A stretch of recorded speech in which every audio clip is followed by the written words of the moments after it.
Here's another thing I noticed on my break while I was driving around. How many Australians now live in homes and towns surrounded by bush to the very edge? I mean, highly flammable bush, eucalypts.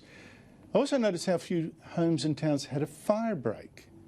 Because get this, scientists giving evidence to the Royal Commission into the 2009 bushfires found this, that if a house was 10 metres from bushland, which is not that far, right, from here to the other end of the studio and a bit beyond, it was 90% likely to be burned down, 80 to 90%.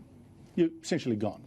But if your house was 50 metres from the bushland, you had an almost 50-50 chance of be okay. 100 metres, of course, much better. So it shouldn't be so hard to keep our towns safe.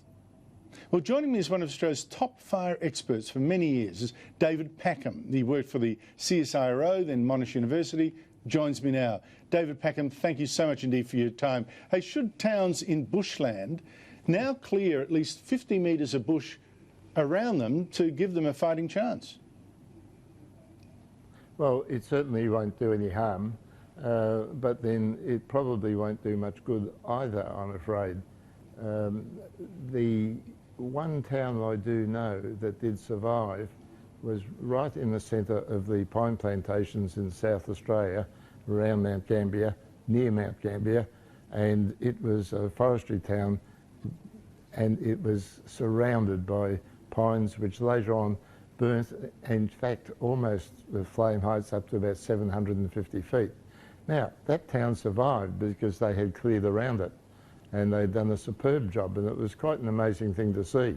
But they had cleared 500 metres, and it is the very big fast moving fires that destroy the houses, and it is not 50 metres will help in individual cases, and in fact we had in some very good work that had been done many years ago after the 83 fires, we had decided that 40 metres was a useful distance.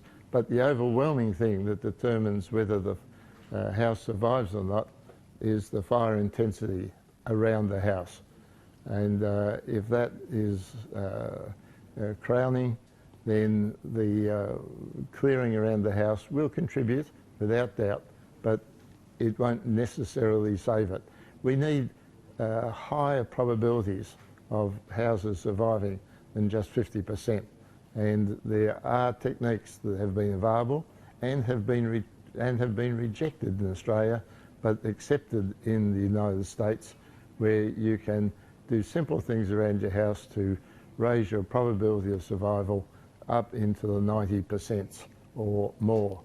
Now, well, one of the techniques that you've talked about, David, for a long time, and I'm afraid not listened to enough, is getting rid of some of the fuel loads. Now, we've been told by some fire bosses, lots of journalists, not to keep talking about doing more fuel reduction burns to keep down fuel levels. They say it's not a magic bullet, and in these fires, they were so severe they tore through burned areas as well. Your response?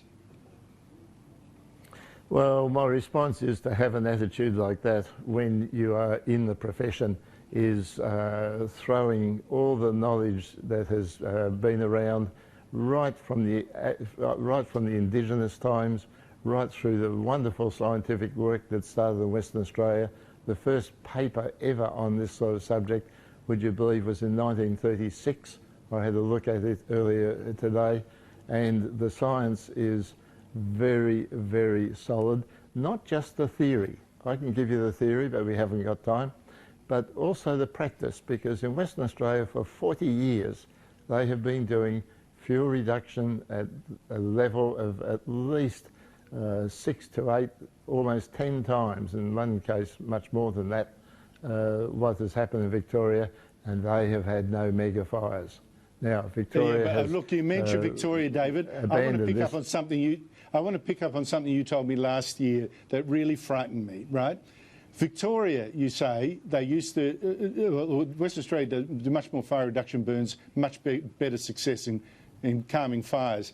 In Victoria, over the last 5 years, we have had half the levels of fuel reduction burns that was recommended by a Royal Commission into the 2009 fires. Now, we hear excuses like, well, the burns now that we do are more targeted, or climate change reduces the days when we can safely burn off. Do you buy any of that?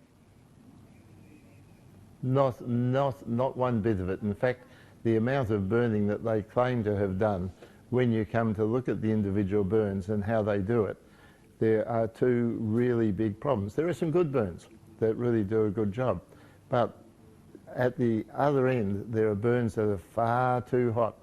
And when you scorch the leaves of the trees, and I've seen burns like this, quite a lot of them, you dump a lot more fuel down on the ground very soon, and you open up the canopies and you start to build up fuel very, very quickly.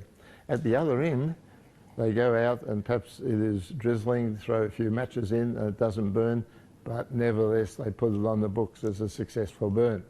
So there's all this absolute nonsense going on. And one of the good things that Morrison is likely to be doing is finding ways in which this can be monitored and this can be known to people. Certainly the Commonwealth has got I think that's right. Technology which we probably don't hear about.